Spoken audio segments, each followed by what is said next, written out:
తయారీలో ఉన్నటువంటి కోడిపుంజుల్లో గాని, మామూలు కోడిపుంజుల్లో గాని, కోడి ఎక్కువగా దమ్ము తీస్తా ఉంటది.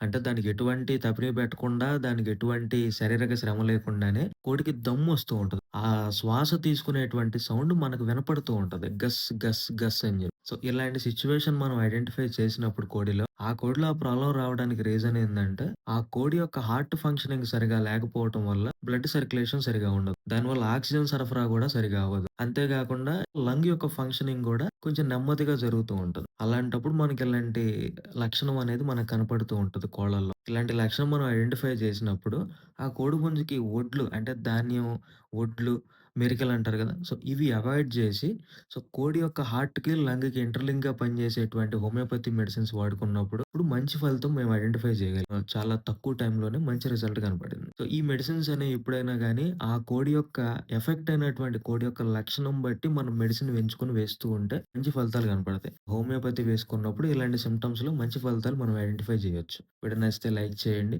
కోళ్ళకేదైనా హెల్త్ ఇష్యూస్ వచ్చినప్పుడు నన్ను కాంటాక్ట్ అవ్వాలి అనుకుంటే డిస్‌ప్లేలో ఉన్నటువంటి వాట్సాప్ నంబర్ ద్వారా కాంటాక్ట్ అవ్వచ్చు.